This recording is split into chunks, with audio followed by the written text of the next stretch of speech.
새 출발. 새로운 출발은 설레이기도 하지만 두렵기도 한 일입니다. 새 옷을 사서 집에 돌아가는 길에는 기분이 너무 좋죠. 하지만 이게 과연 나에게 잘 어울릴까 약간 걱정이 되기도 합니다. 새 차는 반짝반짝 빛이 나지만 길들이려면 시간이 좀 걸리죠. 새로운 사람과의 만남은 가슴을 두근거리게 하지만 서로 잘 알지 못하기에 만남을 시작하는 것 그 자체가 모험입니다. 우리 정치계에 새로움을 표방하는 정당이 2개나 생겼네요. 새누리당, 그리고 지난 주말에 발기인 대회를 열었던 새정치민주연합입니다. 이 2 정당의 이름을 보니 우리나라 사람들이 정치에서 새로움을 얼마나 원하고 있는지 짐작할 수 있을 것 같네요. 그만큼 그동안의 한국 정치가 구시대적 관습에 젖어 있다는 증거이기도 하고요. 아무튼 새정치민주연합, 과연 우리 정치에 어떤 새로움을 가져올지 지켜봐야겠습니다. 국민라디오 김선의 시사돌직구 광고 듣고 잠시 후에 다시 오겠습니다. 김재수 조합원 신청 광고입니다. 20년 경력의 업소용 수입 주방기 전문 회사 한국소매트입니다.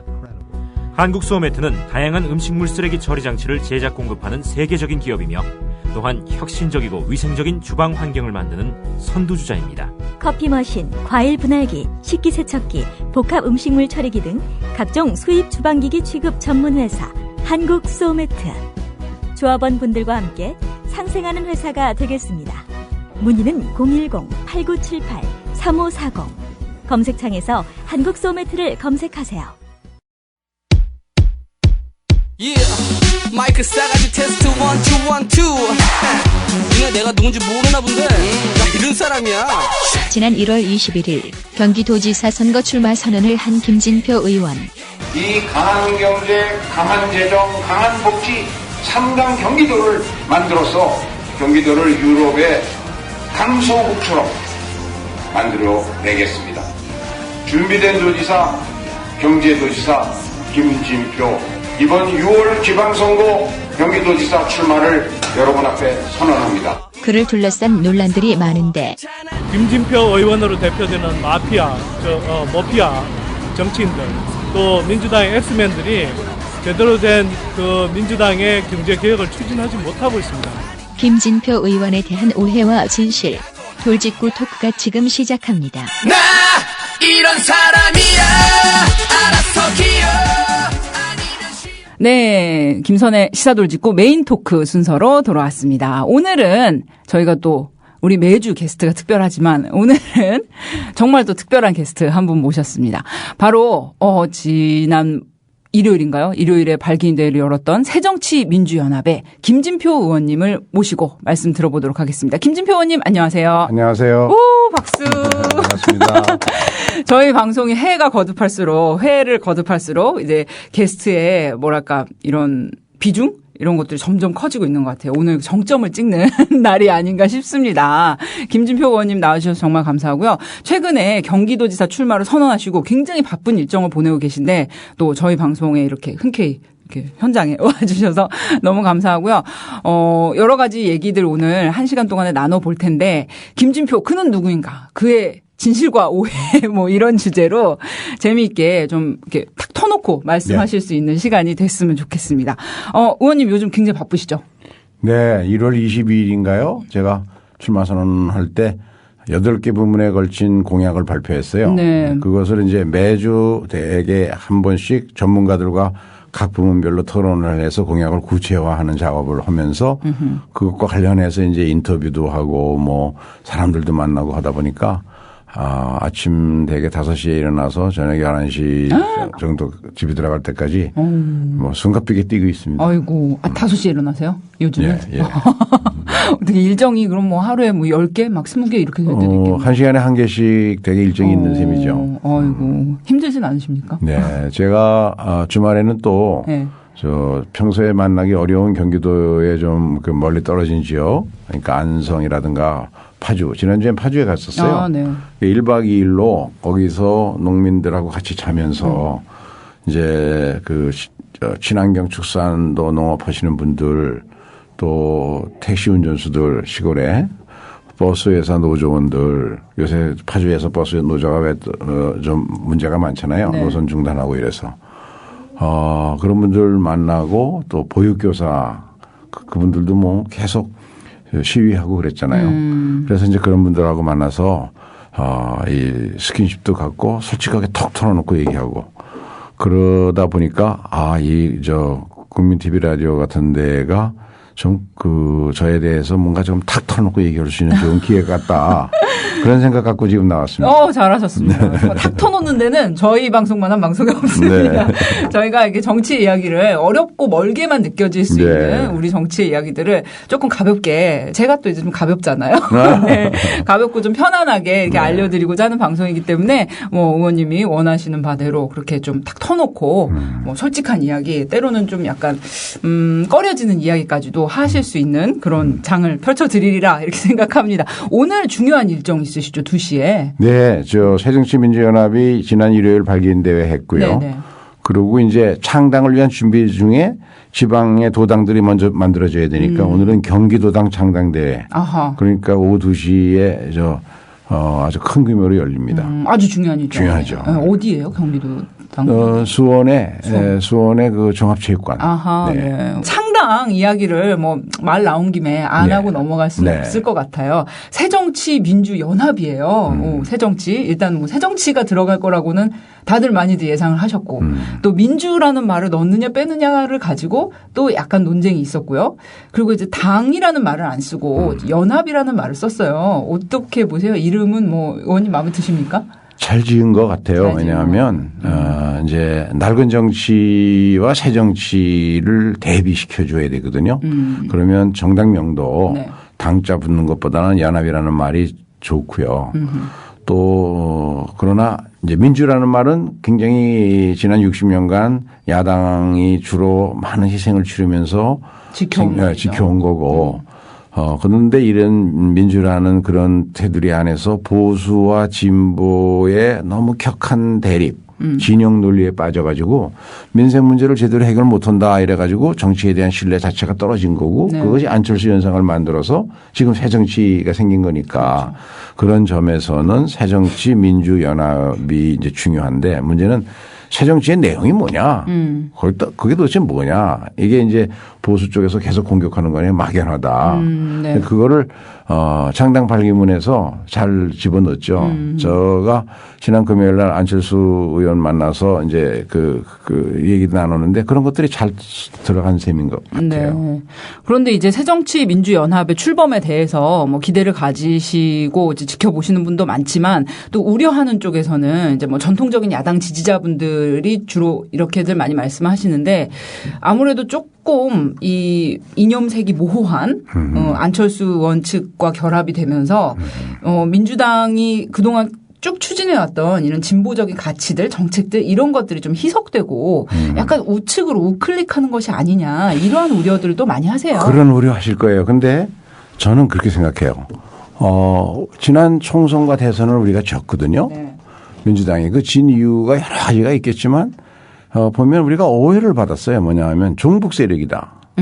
그렇게 오해받은 건 사실이잖아요. 정말 나쁜 말이죠. 종북 세력이다. 그러니까 우리를 갖다 그렇게 오해받을 우리가 그런 행동한 것도 없고 우리 정체성은 분명히 그게 아닌데 그렇게 오해를 받았으니까 그 분야를 좀 탈피할 필요가 있다. 그다음에 이제 우리가 한 가지 반성해야 할 것은 사실은 진보도 반성해야 되지만 보수가 더 반성해야 되겠죠. 네. 왜냐하면 진보 대 보수가 극한 대립을 하다 보니까 서로 진영 논리에 빠져가지고 상대방이 한 거는 무조건 100% 악이고 우리가 한 거는 100% 선이고 이 식으로 싸움만 하니까 그런데 국민들은 죽겠거든요. 네, 그래서 살기가 힘들어서 애 키우기도 힘들고 일자리도 없고 그런데 그런 문제에 대해서는 시원하게 아무런 답도 못 주니까 거기서 이제 새정치가 생긴 거죠. 그래서 나는 어저께 그 성찰적 진보 그리고 합리적 보수를 함께 아우르는 통합의 정치를 한다는 큰 정신 이거는 꼭 필요한 것 같아요. 그래야 신뢰를 받을 수 있다. 그럼 뭐 우클릭이라기보다는 실질적으로 국민들 삶을 개선할 수 있는 그것이 생활 정치를 더 중시 여겨야 하고 그러면서 이제 오해받았던 이 종북 세력이라는 오해 그거를 확실하게 떨쳐버려야 된다. 그 점에서 우클릭으로 비칠 수도 있겠지만 그러나 본질은 민주당은 야당은 진보 개혁 이것은 움직일 수 없는 가치라고 생각합니다. 네. 그 창당 과정에서 뭐 얘기 들어보니까 그 의총장에서 약간 좀 고성이 오가면서 좀 그런 부분이 있었다고 해요. 네, 조경태 의원이 그건 네. 좀 많이 모자란 발을 했어요. 많이 모자란 그동안. 왜냐하면 지금 새로운 새정치민주연합으로 새로운 출범을 하면 아까 말씀드린 성찰적 진보와 합리적 보수를 아우르는 통합을 하자는 덧셈의 정치를 논하는데 네. 자의적으로 어떤 특정인이나 특정 세력을 특정 지어 가지고 그 사람은 배제해야 된다. 무슨 자격으로 그런 얘기를 따라오지 합니까? 마라. 그 사람이 스스로 오기 싫으면 안 오는 거고 네. 들어오면 지금 우리가 덧셈의 정치를 하는데 그러면 그런 뺄셈의 논리를 누가 그런 주장할 수가 있어요. 네. 함께 들어와서 같이 힘을 합해서 하고 그렇게 해 나가면서 이 당이 제대로 국민의 신뢰를 받고 선거에 승리하고 하면 그것으로서 함께 참여할 것이고 그렇지 못하다고 판단되는 사람은 또 떠날 거 아니에요. 그런데 누구를 보고 들어오지 말라 이렇게 얘기하는 그 마음 자세가 얼마나 오만한 거예요. 그렇게 비판하시는군요. 네. 근데 앞으로도 이런 갈등이 어쨌든 지금은 한 테두리 안에 이제 다 들어갔단 말이에요. 그 조경태 의원이 뭐 이렇게 비난하는 뭐 비판하고 이렇게 따라오지 마라 이렇게 하는 뭐 소위 친노 세력과 이렇게 다 한 용광로 안에 정말 들어가 있는데 이러한 갈등은 앞으로도 계속 될 것 같아요. 어떤 뭐 큰 계기가 없는 한은 어떻게 이거 해결해야 될까요? 지방선거 승리를 하면 다 흡수될 수 있다고 보고요. 근데 이제 그렇지 못할 경우에는 또 이게 표면으로 부상할 수도 있겠죠. 갈등이. 그러나 사실은 결국은 정치는 국민의 눈높이에 맞춰야 되거든요. 국민의 눈높이에 맞춘다는 그래야 우리가 정권 교체할 수 있으니까. 네. 그런 점에서 저는 서로 그야말로 성찰적 진보가 필요한 시기죠. 진보가 잘했더라면 왜 정권 교체 못했겠어요. 그렇죠? 그렇죠. 그러니까 성찰적 진보를 한다는 마음 자세를 가진다면 누구나 하나 될 수 있다고 생각합니다. 네. 그러기 위해서는 참 지방선거 승리가 아주 중요하죠. 무엇보다 중요한 것 같은데 네. 전망이 그렇게 아주 밝지만 않아서 걱정입니다. 많은 분들이 무공천, 기초원 무공천 이 맞아요. 분야 때문에 굉장히 걱정도 많이 하시고 실제로 이 풀뿌리 민주주의 하겠다고 지역 많이 다져서 뛰고 계셨던 분들은 거의 뭐 소위 멘탈 붕괴 상태다라고 할 정도로 굉장히 힘들게 지금 운동하고 계신 분들이 많거든요. 이 부분은 어떻게 보세요? 이렇게 그 무공천, 기초 무공천을 가지고 이제 안철수 신당 쪽과 이제 민주당이 그것을 명분으로 새정치다 해서 결합을 했는데 과연 이것이 본질적인 새정치의 모습인지 이 부분에 대해서도 의문 갖고 계시는 분들이 사실 많거든요. 선진국들이 지방자치를 우리보다 더 오래 한 나라들이요. 네. 대체로 제도로 하든가 아니면 관행으로 하든가 기초선거에 중앙당이 정당 공천을 안 하는 쪽으로 관행이 만들어져 가고 있습니다. 네. 이유는 그렇게 해서는 풀뿌리 지방자치가 안 된다는 것 때문이죠. 정당 공천을 하면. 네. 모든 걸 자꾸 간섭을 하고 공천권을 매개로 해서 그러다 보니까 지역의 문제를 지역 주민들이 스스로 결정하고 스스로 책임지는 그런 풀뿌리 민주주의인데 그게 잘 안 될 수밖에 없는 거죠. 자꾸 네. 간섭을 하니까. 그래서 이제 우리나라 경우에도 20년 동안 그런 현상이 많이 나타나서 2012년 대선에서 세 후보가 모두 약속했던 거 아닙니까? 국민에게. 그런데 이제 그래서 그 약속을 지켜야 한다는 차원에서 많은 고민을 하다가 또 우리 당이 계속 줄기차게 약속 지키라고 요청했잖아요. 그런 점에서는 이것을 매개로 해서 이 희생을 매개로 해서 새정치민주연합이 만들어졌다는 점에서는 부득이한 선택이라고 봅니다. 그러나 오랫동안 당에서 가장 열성적으로 일해온 사람들이 또 그 사람들이거든요. 그렇죠. 지역에서 활동. 그 사람들이 당을 현행 제도 하에서 억지로 떠나야만 출마할 수 있어요. 탈당을 시켜야만. 네. 그러니까 그건 얼마나 가슴 아픈 일이에요. 그렇죠. 그래서 그 점에 대해서는 못할 짓한 거죠. 그리고 솔직히 까놓고 얘기해서 선거전에서는 불리하죠. 네, 엄청 불리하죠. 엄청 불리하죠. 새누리당하고 같이 이제 다 그 공천 안 하겠다라고 네. 해버리면은 차라리 나았을지. 네, 근데 지금 새누리당이 그 야권 사람들이 그렇게 할 리가 있나요? 그렇죠. 다 빨간 현수막 걸고 있는데 말입니다. 그래서 이제 굉장히 힘든데 저희가 유일하게 기대하는 거는 네. 우리 팟캐스트 시청자들을 포함해서 국민들께서 네. 이러니까 이번에는 야당 색깔을 띤 사람을 좀 도와줘야 된다. 그래야 견제 세력이 만들어진다. 약속을 지키려고 그렇게 자기 희생하고 솔선수범하는 거 아니냐. 조금 어리석은 것 같긴 한데 그러니까 우리가 도와줘야지 어떡하냐. 이런 좀 캠페인이 일어났으면 좋겠어요. 네. 특히 젊은 분들 사이에서. 아하. 조금 불리한 길을 선택한 거는 맞는데 네. 그래도 국민과 약속이니까 지키려고 노력하는 쪽을 좀 도와줘라. 그렇습니다. 네, 이런 네. 말씀이시군요.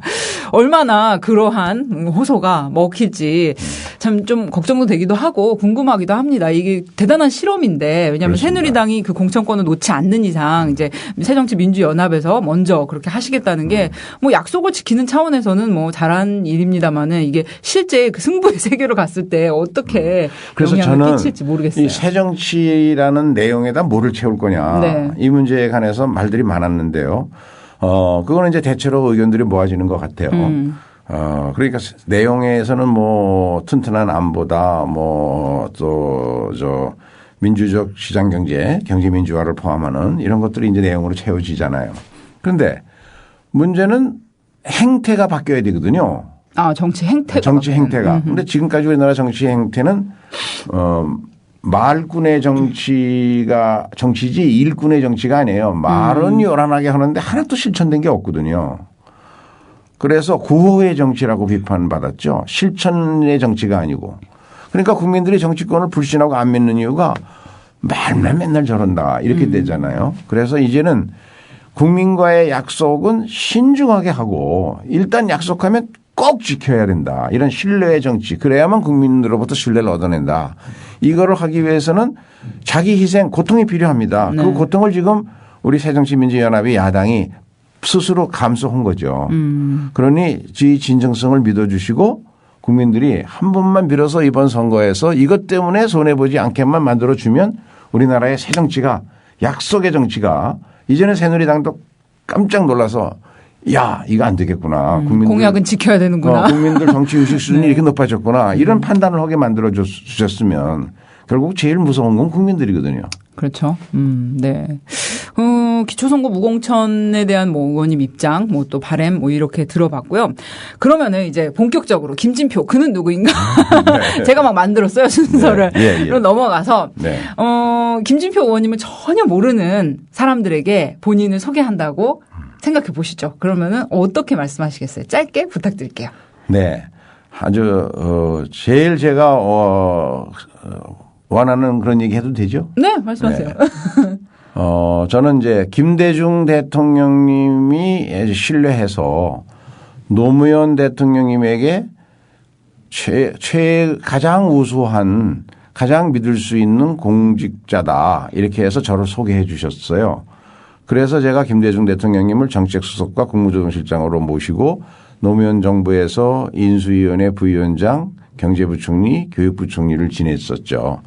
그래서 김대중 대통령님이 최고의 공무원이라고 저를 노무현 대통령에게 소개해 주고 그래서 노무현 정부에서 중용된 사람 이렇게 좀 인식해 주시면 고맙겠습니다. 김대중 대통령님 밑에서 일을 하고 그분이 노무현 대통령님에게 천거를 해서 최고의 공무원으로 인정받았던 사람. 요 짧게 본인을 정말 이렇게 함축적으로 말씀하시려면 요렇게 기억되고 싶다. 네. 그런데 왜냐하면 김대중 대통령님이 한때 갈 때부터 좀 일화가 있어요. 제가 재경부 차관을 하고 있었거든요. 그런데 김대중 대통령님이 2002년 1월에 저를 부르셨는데 그때 제 주변에 저희 장관, 진념 장관을 포함해서 제 밑에 있었던 이용섭 의원 뭐 모든 사람이 펄펄 뛰고 반대했어요. 왜냐하면 아니 지금 김대중 대통령의 임기 마지막 해 거기 가면 같이 그만둬야 되는데 김대중 대통령님의 두 아드님이 그때 다 구속돼 있었어요. 어려운 그래갖고 시기. 지지율이 막 10%대로 떨어지고 그런 시기에 그 어려운데 재경부 차관 자리를 버리고 글로 가면 당신은 이제 공직생활 끝난 거다.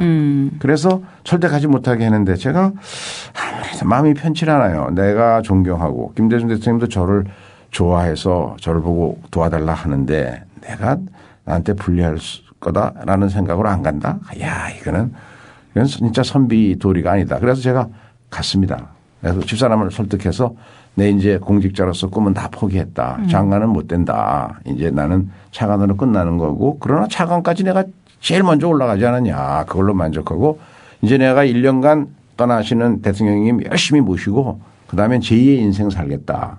그럼 내가 당신 위해서 정말 봉사할게 이제 이렇게 하고 갔어요. 네. 갔는데 저한테 맡겨주신 가장 중요한 일이 그 5월 6월에 저 월드컵 했잖아요. 2002년. 네, 그렇죠. 아, 근데 저도 물론 열심히 했지만 하늘이 축복하신 거죠. 그래갖고 대한민국을 축복하고 김대중 대통령을 축복해갖고 아주 아무도 예측 못한 대성공을 했잖아요. 월드컵이. 네, 16강. 아, 4강. 4강도 강했지만 그것뿐만 아니라 뭐 모든 점에서 일본하고 공동 주최했는데 일본을 꽉 누르고 그냥. 아, 그렇죠. 그러니까 전 세계 한국인들이 다 열광을 했잖아요. 교포들이. 그 빨간 붉은 악마의 신화가 만들어지고 그래가지고 대통령님 지지율이 대번에 그냥 60%로 뛰어오르고 어허. 두 아드님도 그냥 검찰에 쓱 풀어주더라고요. 그러니까. 이런 월드컵 효과. 그래가지고 네. 대통령님은 네. 그 퇴임하시면서 50% 지지받고 퇴임한 대통령은 김대중 대통령밖에 없을 거요. 근데 그게 이제 대통령과의 인연이었어요. 그때 내가 느낀 것이 야, 사람은 진짜 공직자는 유불리에 따라서 선택하면 안 된다. 선택이 중요하잖아요. 그런데 선택의 기준이 유불리여서는 안 된다. 왜냐하면 사람의 예측력이라는 거 한계가 있다. 언제나 공직자는 옳고 그름에 따라서 선택해야 된다. 제가 김대중 대통령이 부르심에 응한 게 옳은 일이죠. 그런데 사람이 욕심이 있으니까 장관 되고 싶은 욕심이 있으니까 안 갔을 수도 있겠죠. 안 갈 수도 있죠. 그거는 제 선택이거든요. 네. 근데 제가 이 기준에 따른 선택을 여러 차례 후배들한테도 권해보고 다른 고민할 때 근데 거의 맞아요. 옳고 그름에 따라 판단해야만 나중에 뒤탈이 없고 문제가 풀리더라고요. 유불리가 아니라 옳고 그름에 따라 선택을 해야 된다는 말씀. 네. 그러시면은 요즘 뭐 경기도지사 출마 선언하시고 굉장히 바쁜 일정 보내고 계신데 아까 새벽 5시에 보통 일어나신다고 하셨어요. 네. 5시부터 11시까지 하루 일정 브리핑. 네. 김진표 일정 브리핑. 뭐 매일매일 다르지만요. 대체로 이제 아침에 라디오 등 인터뷰가 한 건이 있어요. 그게 없는 날은 이제 조찬 회의가 있고 그럼 이제 조찬 회의 끝나고 나면 바로 이제 국회에도 와서 뭐 그 토론회에 또 각종 행사에 축사 이런 게 있고 또 언론사 신문 인터뷰도 계속 하루에 몇 건씩 있게 되고 네.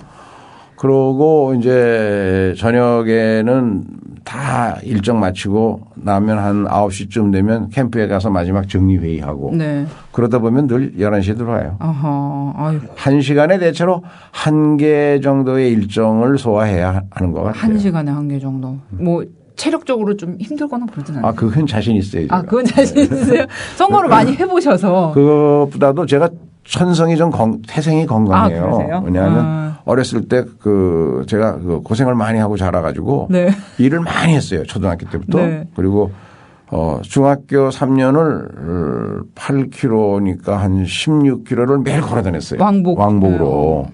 그래가지고 다리가 튼튼해요. 네. 그럼 뭐 이렇게 유세 다니실 때나 이렇게 도실 때 그럴 때 이제 많이 걸으시고 그런 건 괜찮아요. 뭐 저는 걷는 걸 굉장히 좋아해서요. 네. 옛날에 장관 할 때 아주 바쁠 때는 집 앞에서 30분 거리에서 차 보내고 걸어서 집이 들어가요. 그날 운동 못 했을 때는. 그래서 걸어서 이제 샤워하고 자면은 잠도 숙면 오고 그래서 건강 비결 하여간 하루에 최소 1시간은 걸읍시다. 타고난 건강체질. 제가요 교육부총리 할 때는 종합청사 네. 16층에 사무실이 있었거든요. 네. 늘 걸어 다녔어요. 설마. 1층부터 16층까지요? 네. 아 진짜요? 예. 올라가실 때도 걸어 올라가세요? 그렇죠. 걸어 올라가고 걸어 내려가고 점심 때 한번 걸어 올라가고 걸어 내려가고 하면 그리고 퇴근 때 걸어 내려오면 그것만 가지고도 30분 정도 걷는 효과는 나와요. 그렇겠네요. 16층. 보통 이렇게 열심히 활동하시는 분들이 공통점이 있는 것 같아요. 일단 부지런하세요. 그러니까 뭐 새누리당 의원님이든 민주당이나 뭐 새정치연합 의원님이든 간에 아무튼 열심히 좀 이렇게 바깥에 많이 활동하시는 분들은 기본적으로 부지런하시더라고요. 몸을 가만히 안 두세요. 계속 걸으시거나 저는 여기 만보개 차고 다니시는 의원님도 봤는데 여기 만보개 있어요. 아 진짜요? 네. 디지털 얼마 시계를 못 걸었어요. 1138번 지금 디지털 시계를 차고 오셨는데 만보계처럼 기록이 되고 있습니다. 그러시면은 뭐 의원님에 대해서 뭐 이렇게 좀 자세한 커리어에 대한 얘기는 조금 2부에 나눠보도록 하고 약간 좀 따가운 얘기를 앞에 나눠볼까요? 예. 너무 네네 그러셔가지고 네 경기도지사 이제 출마를 준비를 하고 계시고 뭐 의원님의 여러 가지 경력들 보면은 이제 많이 지금 검색창에 김진표 쳐보시는 분들 많으실 텐데 쳐보시면은 뭐 학력, 경력 해서 정말 한 수십 줄이 이렇게 나와요. 정말 17대 의원부터 시작해서 지금 3선 의원이시고 뭐 웬만한 정말 이런 그 국정 운영에 다 참여해 보신 그런 장관 출신이시기도 하신데 이렇게 화려한 커리어에 비해서 또 김진표 의원님을 둘러싼 어떤 논란들, 비판하는 포인트들 이런 것들이 꽤 있어요. 그리고 의원님 알고 계시죠? 그러면 어떤 것인지. 네. 그리고 지난 2012년 총선 때 또 의원님 지역구에서 또 그렇게 이제 비판하시는 분이 또 1인 시위도 하시고 그런 사연이 좀 있어요. 뭐 그것도 알고 계세요? 네. 예. 어떠세요? 그런 이야기들 뭐 본인에 대한 비판 포인트들을 뭐 공직자로서 굉장히 자부심 갖고 계신 줄 네. 알고 있는데 그러한 얘기들을 들으실 때 뭐 저희 지역구가 수원 영통입니다. 네. 이 영통이라는 도시가 삼성의 전자기지 그러니까 삼성전자, 삼성반도체, 삼성전기 이런 것들이 생기면서 만들어진 도시거든요. 그렇죠. 그러니까 그런 성격 때문에 저를 그 1인 시위 하셨던 저희 지역민은 아니고 다른 데서 오셔서 저한테 이제 1인 시위 하신 분이 절 보고 뭐라 그랬다더라. 삼성에서 월급 받아라 뭐 그랬다던가. 네.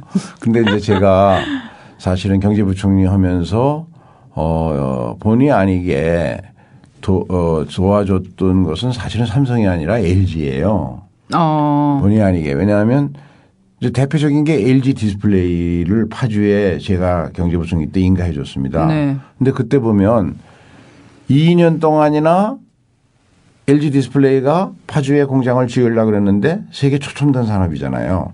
근데 그걸 인가 안 해 줬어요. 8개 부처가 반대해서. 그래가지고 상해로 가기로 결정을 했어요. 그쪽 LG 필립스 이사회에서. 네. 그것을 제가 알고 노무현 대통령님을 설득해서 참여정부 내각 1호 결정으로 파주에 인가해 줬어요. 노무현 대통령이 결단을 내리신 거죠. 그런데 이게 지금 엄청나게 많은 좋은 일자리를 만들고 세계 초첨단 기업으로 경쟁하고 여기 있잖아요. 그리고 또 참여정부 제가 2003년에 이제 경제부총리를 했는데 그 카드 대란이 일어나서 네. 김대중 정부에서 그때 이제 카드를 많이 발급하고 이런 경기 부흥시키려고 그랬겠죠. 대학생들한테 막 카드 놀아준다는 얘기 나왔잖아요. 그럴 때 그 쏟아진 카드가 이제 신용불량자가 한 달에 막 10만 명씩 생기니까 제일 위험한 게 LG 카드였어요. 그랬나요? 근데 LG 카드가 부도가 나면 우리나라 금융기관 전체가 쓰러져요. 그때 카드사들이 발행한 고금리 채권이 한 거의 100조 가까웠어요. 이 100조를 모든 우리나라 금융기관이 다 돈을 거기다 빌려줬으니까. 네. 근데 이게 이제 쓰러지게 생겼단 말이에요. 신용불량자가 많이 나오니까 연체가 되니까. 네. 그래서 이걸 갖고 고민하다가 제가 LG 물론 대통령하고 의논하고 다른 장관들하고 의논해서 이걸 죽이면 다시 제2의 외환위기가 온다. 그래갖고 LG 카드를 산업은행이 중심으로 해서 농협과 산업은행이 인수했어요. 그런데 제가 그 판단은 참 잘한 것이 그때 만일 저거 했으면 LG 카드가 쓰러지면서 다 카드가 다 함께 도미노로 쓰러졌을 거고 그러면 경제 위기가 왔을 텐데 그때 산업은행이 인수해서 그 LG 카드를 살렸기 때문에 다시 산업은행이 2조가 훨씬 넘는 그리고 다른 금융기관까지 하면 3조가 넘는 주식 매각 차익을 얻었어요. 정상화되니까. 네. 물론 이제 LG그룹에서는 완전히 금융사는 다 뺏겼죠. 정부에. 그래서 이거를 가지고 노무현 정부 때 재정 자금으로 썼어요. 그래서 그런 것만 생각하면은 이제 삼성이 아니라 LG맨이라 그래야 되는데 LG 가서 월급 받으라야 맞는 거죠. 네.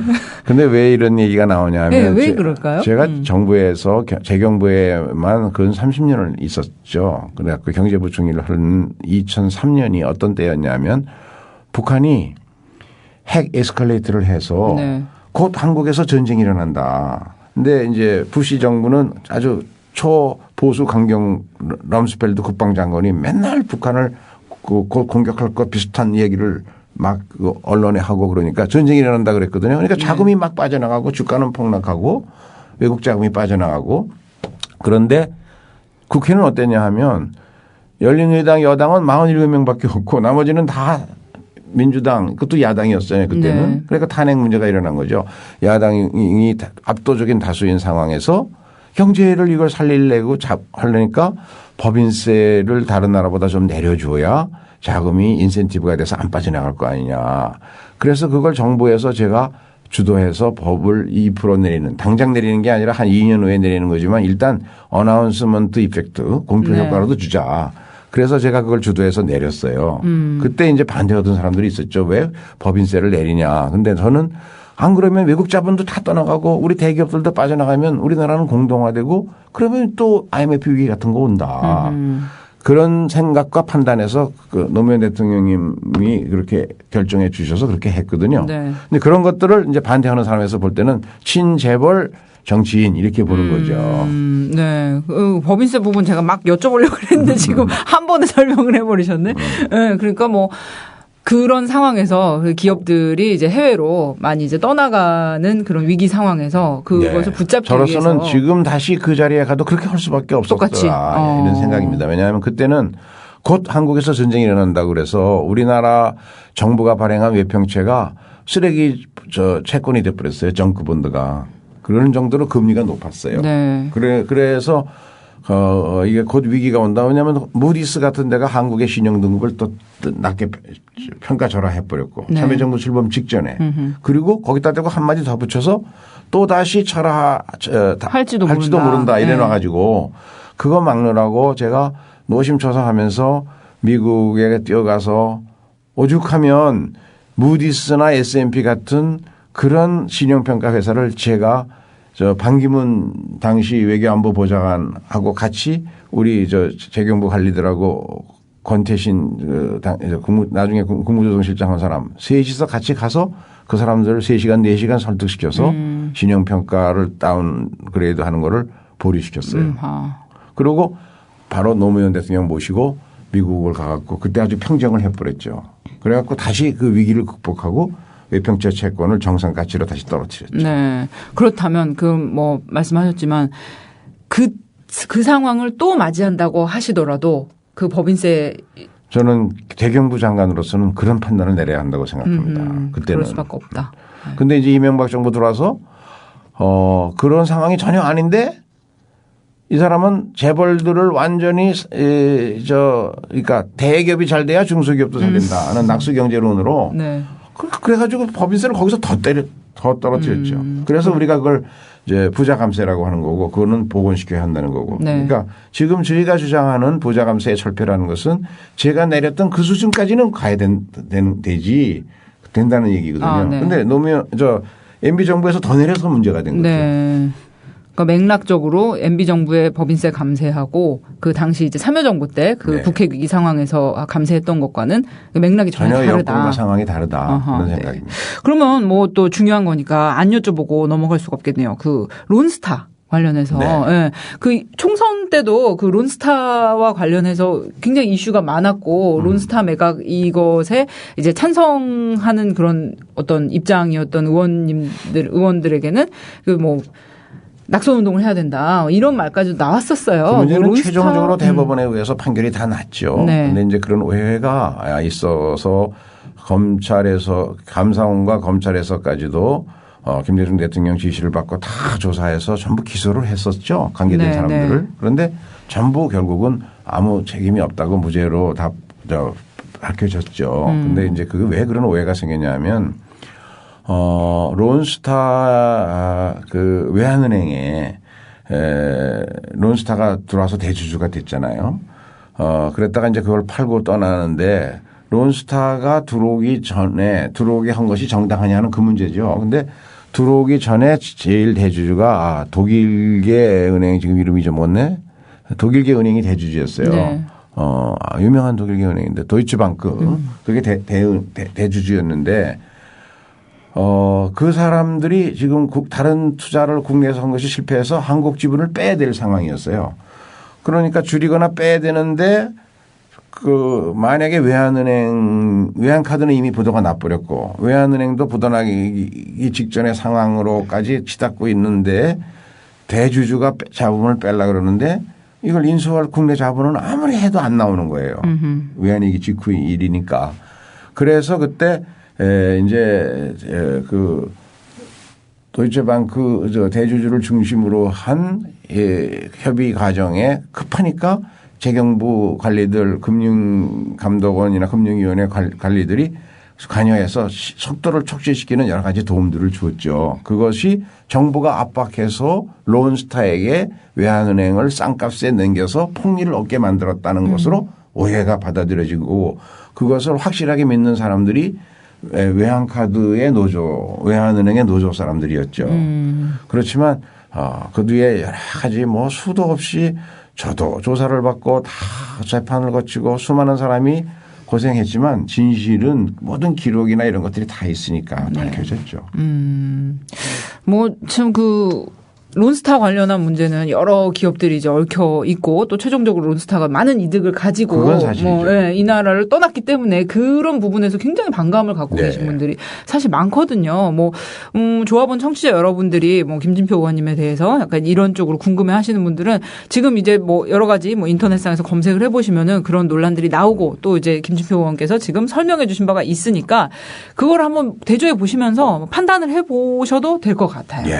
그리고 또 뭐 계속 이렇게 따가운 질문만 드려서 약간 죄송하지만 뭐 그래도 저희가 안 여쭤볼 수가 없는 것이라 제 트위터로 어제 김진표 의원님이 오늘 출연하신다고 따당 광고를 때렸더니 이렇게 여쭤봐달라고 질문을 보내오신 분들이 꽤 있으세요. 네. 그 주상복합 아파트가 이제 참여정부 때 많이 이제 뭐 타워팰리스 비롯해서 이제 지어지고 그런 이제 분양가 상한제라고 하죠. 굉장히 이슈가 됐었는데 참여정부의 여러 가지 뭐 했던 정책들 중에 잘 된 것도 있고 아쉬운 점도 있지만 최고로 아쉬운 점이 이 아파트 값을 잡지 못했다는 거. 이 부분에 많이 아쉬움 갖고 계신 분들이 많거든요. 그런데 그 분양권 전매 제한 조치에 대해서 적극적으로 하시지 않으신 것. 그래서 이제 아파트값, 주택가격 폭등을 이제 좀 사실상 방조했다. 이러한 비판에 대해서는 어떻게 설명하실 수 있으시겠어요? 우선 제가 이제 재경부를 떠난 것이 2004년 2월입니다. 2004년 4월에 국회의원 선거가 있어서 이제 2004년 2월인가 하여간 그 전에 재경부를 떠났죠. 그리고 재경부 장관이 된 것이 2003년 2월 말이죠. 2월 27일. 네. 2003년에 참여정부가 출범했으니까요. 근데 그 1년 동안의 부동산 가격은 안정돼 있었습니다. 그때는 안정될 수밖에 없는 게 경제가 어려워가지고 제2의 외환위기가 오냐 안 오냐 그거를 걱정하고 한국에 그 전쟁이 일어난다 그래서 주가도 빠지고 자금도 빠져나가고 할 때니까 부동산이라는 건 그렇게 걱정할 그런 수준은 아니었죠. 가격이. 네. 근데 이제 그 뒤에 제가 나오고 난 다음에 지역 균형 발전 정책을 참여정부가 적극적으로 추진했잖아요. 그랬죠. 그러면서 수도권에 그 전에 몇 년은 평균 한 해에 한 30만 호를 수도권에 집을 지었었어요. 그런데 그 집을 갑자기 줄였어요. 10만 채 미만으로. 네. 그건 왜냐하면 자꾸 수도권에 인구가 모이면 어떡하냐. 지방으로 가야지. 이런 큰 정치적 정책적 판단이라고 봐야 되겠죠. 그런데 당장 그게 혼란이 온 것이 가격이 뛸 수밖에요. 수도권. 네. 아파트 가격이 폭등했고 그러니까 당시 김병준 정책실장 같은 분이 아파트 가격이 뛰고 나서 2005년에 세금 폭탄을 때려서라도 잡겠다 이래가지고 상당히 강한 이제 정책들을 쏟아붓는데 그 이후 2006년 이후 지금까지 아파트 가격이 정체 상태죠. 그게 지금 우리 최근의 부동산 경기의 실체입니다. 네. 그런데 이제 여기서 저는 이렇게 생각합니다. 부동산 가격을 보면요. 우리나라는 악성 투기가 일어나다가 그다음에 장기 미분양 경기 침체. 침체. 이게 계속 반복되어 왔습니다. 지난 수십 년간. 한 번도 정상적인 수요와 공급이 만나서 거래가 이루어진 적이 별로 없어요. 왜 그러냐. 이 시장이 투기 시장이라 그렇습니다. 아파트 시장 자체가. 네, 자체가. 왜냐하면 이런 거죠. 무주택자가 주된 수요자여야 하는데 무주택자는 집은 필요한데 돈이 전혀 없어서 수요자가 될 수가 없어요. 네. 그런데 누가 수요자가 되냐 하면 집이 여러 채 있는 사람이 가장 안전한 재산 증식 수단이고 황금성도 있으니까 거기에 투자할 수밖에요. 그래서 이 수요자들의 어떤 특성이 있냐면 투기 수요자들이니까 아파트 가격이 올라갈 조짐이 보이면 누가 뭐라 그래도 무조건 갖고 모든 재산 뭐 은행에서 대출을 받아서 투자하는 거예요. 그러나 떨어질 것 같다 하면 각 빼내는 거죠. 이게 그런 특성 때문에 그렇거든요. 그래서 이 시장 구조는 또 우리 가용 면적당 인구 밀도가 세계에서 제일 높고 그런 특성에서 오는 거고 그러면 이걸 어떻게 해야 되느냐. 이제는 우리가 어느 정도 경제 여력이 생겼으니까 부동산 시장을 3분화해야 돼요. 그래서 아주 월소득 한 200만 원 미만의 저소득층들은 사실상 우리나라에서 자기 능력으로 집을 사기가 어려우니까 영구 임대주택을 많이 지어서 해결해 줘야 되고요. 200만 원에서 한 600만 원까지 중산층자들 월로 그런 사람들은 이제 또 이 금리를 싸게 해서 네. 자기 능력으로 집을 자꾸 키워갈 수 있게 해줘야죠. 여기까지는 정책의 보호 대상입니다. 그 사람들은 분양가 이거 공개부를 비롯해서 뭐 모든 전매 제한 뭐 이거 해야 돼요. 네. 근데 이제 제가 그때 그런 오해를 지금 받는 것은 그 평수 이상 월 소득 600만 원 이상의 사람들. 네. 그러니까 우리 사회의 고소득층들. 그렇죠. 이 사람들이 더 좋은 집에 살려고 뭐 파워 팰리스든 어떻게 가려고 하는 거는 그거를 정부가 정책으로 제한하면 네. 정책으로 제한할 수도 없지만 그걸 필요가 없어요. 그거는 건설회사와 그 사람들 간에 자유롭게 하게 해야 아예 돈 많은 사람들이 하는 거니까. 하는 거는 그거를 자꾸 제한하려고 그러면 그 투기 이 프리미엄까지 모두 투기 세력이 다 빨아들여가요. 그래서 분양가 제한을 제가 이제 억제를 그 당시에 반대했던 것은 공개를 네. 그거를 40평 이하는 좋다고 금융주택 규모 이하는 좋은데 네. 그 큰 거 네. 그거는 안 된다는. 큰 평수 고급 주택에 대해서 네. 그런 것까지 할 필요가 없다. 그런 뜻이었는데 그게 이제 오해가 좀 된 것 같고요. 네. 그리고 주상복합 그 문제는 저는 뭐 전혀 모르는 얘기인데 아마 타워 그러다 보니까 큰 평수들에서 주상복합이 타워 그렇죠. 팰리스 같은 게 이제 뭐. 일반화된 그러다 보니까 저한테 제가 이제 SNS상에서 제일 욕 많이 먹는 동네북이거든요. 그러니까 웬만하면 다 저한테 집어 씌우고 도망가요. 동네북. 다 알고 계시군요. 네, 알죠. 아니, 저기 조선일보에 네. 뭐 그렇게 났다 그러더라고요. 2012년에 SNS상에서 가장 욕 많이 먹는 정치인 1호 김진표. 본인이 너무 이렇게 자인하시니까 제가 더 여쭤보기가 참 그래요. 그래도 안 여쭤보고 넘어갈 수 없는 것.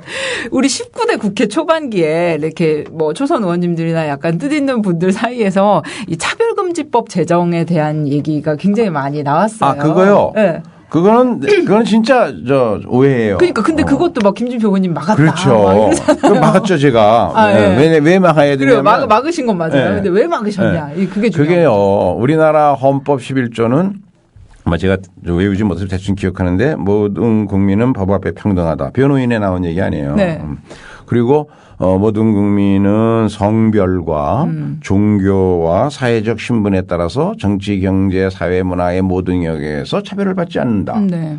훌륭하게 선언돼 있어요. 그러고 우리 국가인권위원회법 2조죠.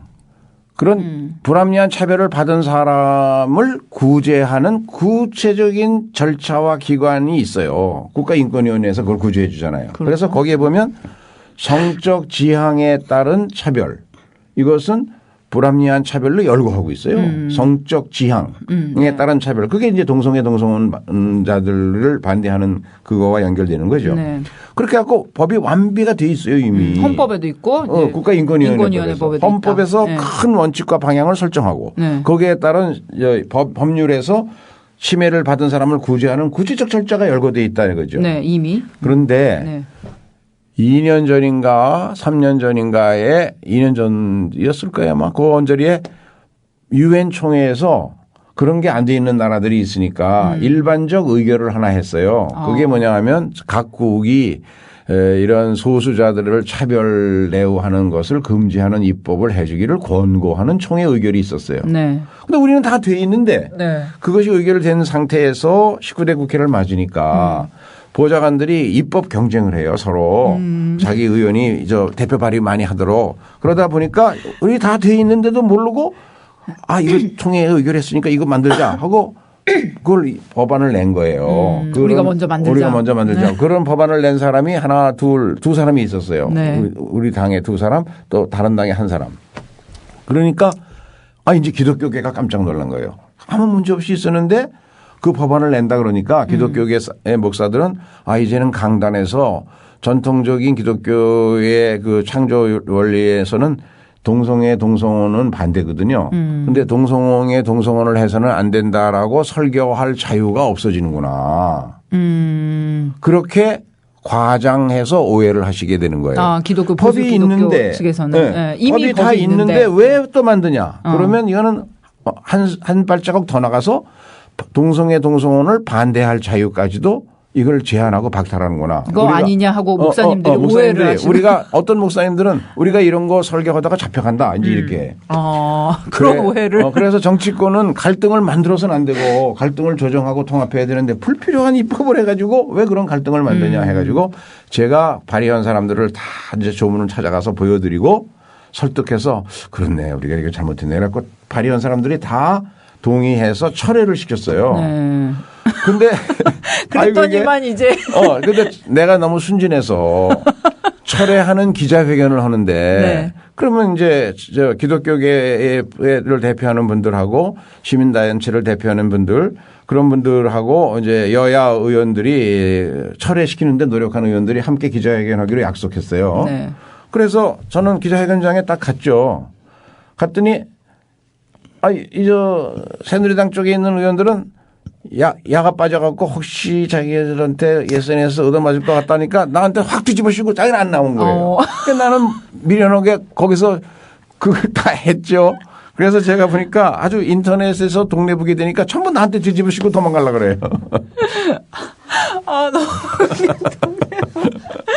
아니 제가 이 지금 차별금지법에 대한 이 비하인드 스토리는 옛날에 다른 자리에서 의원님한테 좀 듣긴 들었는데 좀 어이가 없더라고요. 그러니까 이 부분은 모르겠어요. 저는 이제 뭐 어려운 정책이나 이런 부분 위에 뭐 부동산에 관련한 거나 뭐 론스타 이런 것들은 이해 관계자분들이 확실히 계시고 또 제가 잘 아는 분야가 아니고 이제 뭐 의원님이나 뭐 그쪽에 전문가분들이 많이 계시기 때문에 그분들이 오늘 이제 의원님 말씀을 듣고 본인들의 주장과 의원님 말씀을 대조하면서 당시에 또 기사들이 있잖아요. 네. 보고 이제 판단을 하시면 될 것 같아요. 그래서. 그런데 이 차별금지법에 대한 거는 저도 약간 이 법 제정의 좀 뒷이야기를 알고 있는 사람으로서 의원님이 보수적인 기독교인, 의원님이 또 교회 다니시잖아요. 네, 그러니까 보수 기독교인이기 때문에 또 민주당에서 종교특위 위원장 맡고 계셨기 때문에 자기의 종교적 신념 때문에 뭐 기독교는 대체로 반대를 하니까 이 동성애에 대해서 좀 부정적인 입장이니까 그래서 김진표 의원이 법 제정 못하겠다 나쁜 사람이야 이렇게 비난하는 거는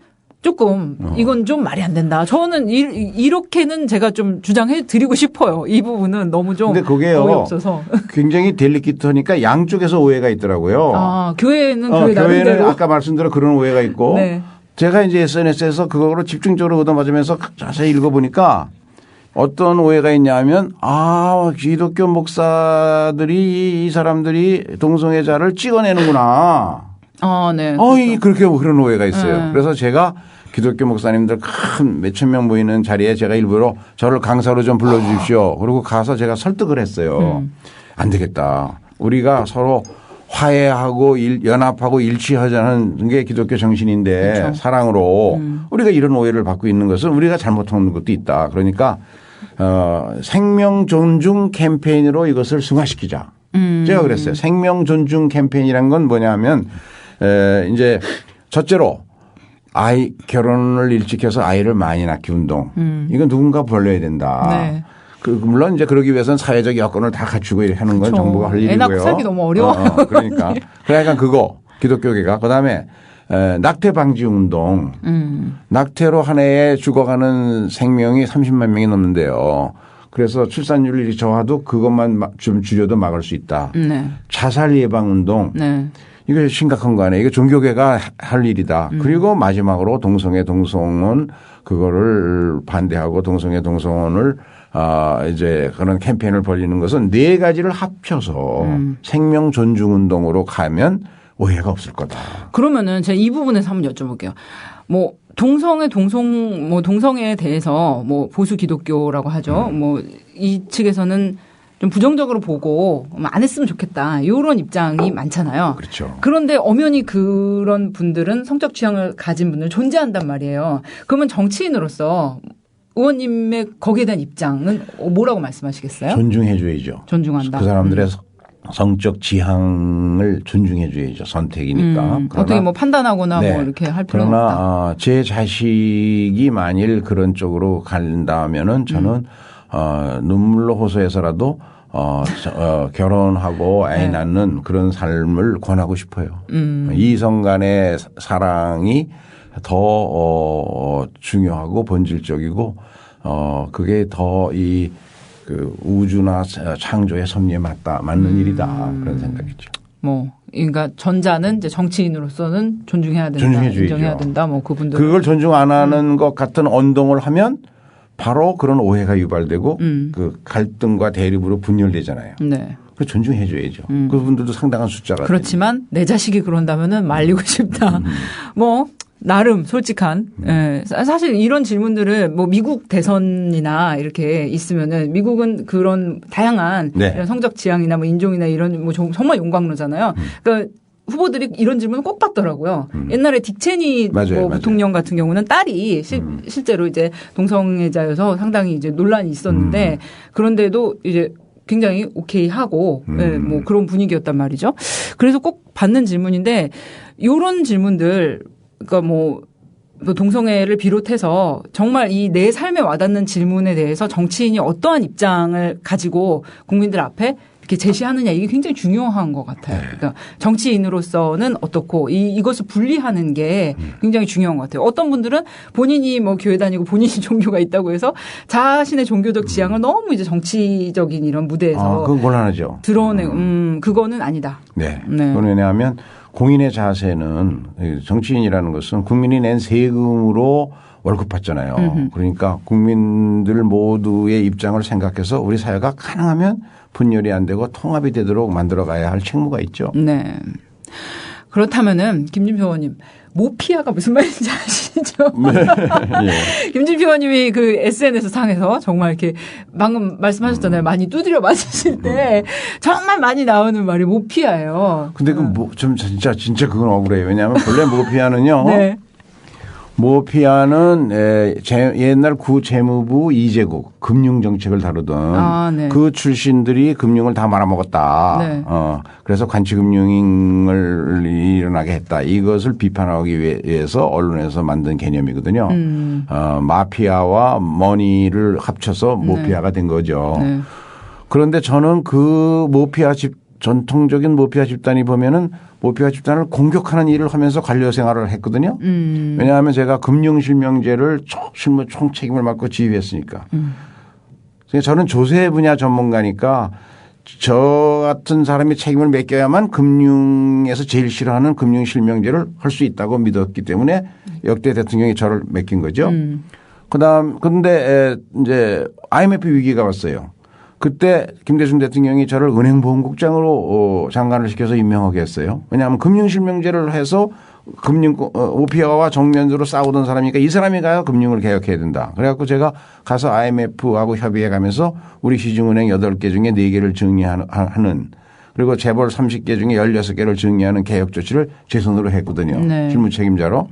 그러니까 그 사람들이 보기엔 나를 완전히 저건 적인데 그러나 제가 이제 그러면서 경제부총리까지 올라가서 그때는 또 금융정책까지 제 책임이니까 총괄해서 해야 됐고 그리고 정치권에 들어와서 이제 10년 흐르니까 사람들이 모피아를 확대 해석해서 그 재경부 출신은 다 모피아 이렇게 보니까 제가 모피아처럼 이렇게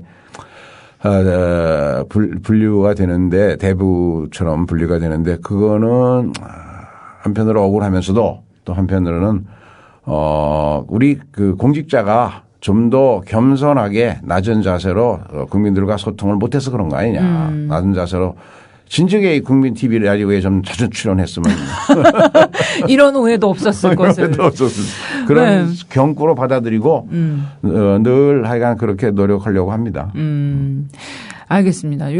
여기까지 뭐 사실 여쭤볼 질문들이 많았는데 뭐 의원님이 말씀하시면서 다 이제 섞어서 답변을 해주셨기 때문에 모르겠어요. 그래도 이제 의원님에 대해서 뭐 비판하고 싶으신 분들, 비판점을 많이 갖고 계신 분들, 이렇게 궁금하셨던 분들에게 충분한 얘기가 됐는지는 모르겠는데 지금 이제 말씀하신 부분에서 거진 다 이제 뭐 설명이 되고 있는 것 같아요. 그런데 이것에 대해서 저는 뭐 어떻게 판단을 하지 않겠어요. 근데 저는 아까 그거 차별금지법에 대해서는 조금 이거는 아니다. 이거는 김진표 의원님이 교회 다닌다 그래서 무조건 김진표 의원이 반대했지 나쁜 사람이 이렇게 할 게 아니고 이제 그 얽힌 맥락들을 좀 보셔야 된다. 헌법과 이렇게 미리 다 보장되어 있는 그런 차별금지 조항들에 그러니까 감안해서 갈등을 최소화하기 위한 것이었지 전혀 뭐 그런 거에 대해서 반대하신 건 아니었다는 점을 저는 여기까지는 쉴드를 쳐드리고 나머지 이제 정책적인 부분에 대해서는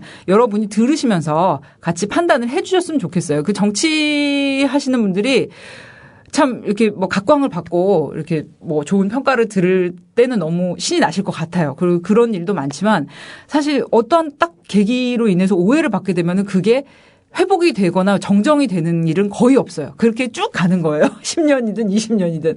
그런데 뭐 오해도 있고 뭐 사실도 있을 수 있어요. 하지만 의원님이 지금 직접 나와서 말씀을 해 주셨기 때문에 여러분들이 들으시면서 그래 이거는 맞는 것 같고 이건 좀 아닌 것 같아. 그래 이거는 김진표 의원 말이 맞는 것 같고 아니야 요거는 좀 설득이 부족해. 이거는 김진표 의원이 잘못한 것 같아. 이런 식으로 알아서 판단을 해서 들어주시면 좋겠습니다. 그러면 1부 김진표 그는 누구인가 여기서 마치도록 하고요. 2부에서 다시 경기도를 향한 김진표 비전 또 여러 가지 의견 들어보도록 하겠습니다.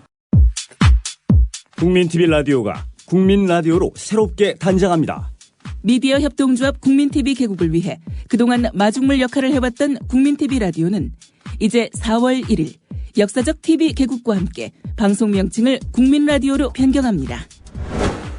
라디오는 국민 라디오, TV는 국민TV. 이제 미디어 협동조합의 두 방송 매체는 한국 언론 변혁의 진정한 구심점이 될 것입니다. 4월 1일부터 새로운 이름 국민라디오를 기억해주세요. 국민라디오. 네, 김선의 시사돌직구 메인 토크로 다시 돌아왔습니다. 변함없이 김진표 의원님과 함께하고 있습니다. 의원님 다시 돌아왔습니다. 네, 반갑습니다. 네, 이런 그 기존에 뭐 며칠 전에 뉴스와이? 예, 뉴스와이도 네. 이제 출연하셨던데 제가 영상 봤거든요. 근데 그때하고는 좀 그런 방송하고는 분위기가 좀 다르죠. 그럼요. 예, 어떠십니까? 저는 그래서 오늘 아주 넥타이도 풀을 버리고. 네, 캐주얼하게 입고 오셨어요. 네, 편안하게 입고 왔어요. 네, 어떠세요? 그렇게 이제 뭐 공중파나 아니, 이게 훨씬 편하죠. 아, 다 네. 털어놓고 얘기하니까 스트레스도 덜 받고. 그리고 그러세요? 얼굴에 뭐 찍어버리는 것도 없고. 그렇네요. 맞아요. 분장할 필요가 없습니다. 저희는 이제 근데 저희 이제 TV도 해요. 아, 네, 그래요? 4월 1일 날 두둥에서 국민 TV 정말 TV 뉴스 K라고 해서 4월 1일? 네. TV 방송 정말 뉴스를 이제 시작합니다. 네. 그러면은 또 그때 또 오실게요. 그럼요. 그때는 이제 또 분장도 좀 하시고 네. 그러시면 되겠습니다. 네. 김진표 의원님 어제 이제 트위터에 김진표 의원님이 내일 출연하십니다. 두둥 하고 이제 광고를 때렸더니 반응들이 꽤 있었어요. 뭐 이런 거 물어봐 달라 하신 분도 있었고 뭐 김진표 의원님을 둘러싼 여러 가지 이런 날카로운 질문들 그런 거에 대해서 좀 이렇게 터놓고 말씀할 수 있는 기회를 줘라 이런 분도 계셨고 또 김진표 의원님을 주로 많이 이제 비판하시는 분들하고 대지를 붙여라. 그분을 초대해서 같이 누가 옳고 그른지를 이제 따지는 1대1 끝장 토론을 해라. 뭐 이런 제안도 있고 굉장히 저희가 이제 프로그램 뭐 만들기 하루나 이틀 전에 트위터나 이런 데 광고를 하면 또 김용민 PD님이 팔로워가 많으시기 때문에 광고를 하면은 여러 가지 반응이 오는데 어제 굉장히 뜨거운 반응이 많이 왔었습니다. 그만큼 SNS 상에서 논란이 되고 있는 논란의 인물 논쟁의 한가운데 서 계신 김진표 의원님입니다. 오늘 아무튼 아무튼 일부에서는 그런 여러 가지 오해 또는 뭐 김진표 의원님 입장에서의 진실, 해명 이런 것 여러 가지 들어봤고요. 2부에서는 김진표 그는 누구인가 뭐 개인적인 면모 그리고 네. 이제 경기도지사 출마에 대한 이야기 여러 가지 좀 들어보도록 하겠습니다. 행정고시 13회 합격이세요. 네. 오, 그러시면 뭐 잘 가늠이 안 됩니다. 저는 고시 쪽을 잘 몰라서 그러면 몇 살 때 합격하신 거예요? 27이요. 27이요. 네. 그러면 뭐 상당히 빠른 편이라고 할 수도 있나요? 그때로는 조금 늦은 편이었고요. 그래요? 대학원 다니다가 됐으니까. 서울대 대학원, 그런데 행정대학원 다니시다가. 예. 근데 지금은 그게 뭐 빠른 편일 거예요. 요새들은 지금 뭐 굉장히 힘들잖아요. 네, 그렇죠. 그러면 뭐 그때 이제 동기분들이랄까? 뭐 13회 네. 동기들이 많이 활동하고 계시죠, 지금도? 네. 뭐. 그렇죠. 근데 이제 많이 은퇴들 했고. 이제는. 네, 이제 정치권에 들어와 있는 사람들이 좀 있고, 관료사에는 대개 55, 그 정도 되면 은퇴하게 되죠. 좀 일러요. 네, 은퇴할 수 있는 그게. 그래서 많이. 근데 제가 하여간 차관까지는 결국 장관까지도 동기생 중에 제일 먼저 된 것 같아요. 그러시고 뭐 공직 경력도 그러시고 뭐 학력도 뭐 경복고 서울대 대학원 그리고 이제 정말 별 이런 이렇게 연도별로 쭉 보면은 이렇게 차관 장관까지 올라가셨을 때 큰 걸림돌 없이 쭉 오셨단 말이에요. 굉장히 빠른 속도로. 그렇기 때문에 김진표 의원 딱 생각을 할 때는 사람들이 엘리트다. 전형적인 관료 출신이다. 이러면 또 관료 출신에 대한 이미지가 이렇게 딱 네모난 상자에 딱 이렇게 틀에 갇혀 있는 것처럼 좀 반듯하지만 뭔가 지루하고 좀 꽉 막혔다. 이런 느낌, 선입견 갖게 되기가 쉽잖아요. 뭐 본인께 이렇게 여쭤보면은 뭐 당연히 난 아니야 이렇게 말씀하시겠지만 어떤 편이세요? 일하실 때나 이럴 때 본인은? 저는 하여간 특히 일할 때나 가까운 사람들과는 편안하게 하려고 노력을 하고 또 그런 분위기를 좋아해요. 제 스스로가. 그래서 우선 제 그 출근 차량에 4사람이 타요. 네. 그런데 보면 김선 씨를 제가 그 출근 차량에 한번 모시면 모든 의문이 싹 풀릴 것 같은데. 아, 그래요? 거기서 팟캐스트 한번 하면 안 되나? 진짜요? 왜냐하면요. 저는 이제 그리고 또 그거를 좀 집착할 수 있는 것이 제 그 SNS 사무실이라고 할까요? 김진표 앱이 있어요. 네네. 맞아요. 거기 만일 들어와 보시면 제 비서들하고 제가 얼마나 농담 섞인 장난성 글을 많이 주고받는지 아실 거예요. 제 차에 타면 연탄 비서라는 그 별명이 있는 네, 조비서님. 조비서 또 물개 비서라는 별명이 있는 강비서 네. 이런 사람들하고 내기도 자주 하고 네. 잘 돈을 안 갚아서 그렇지만 누가 안 갚습니까? 제가 주로 안 갚죠. 제가 주로 지니까. 네.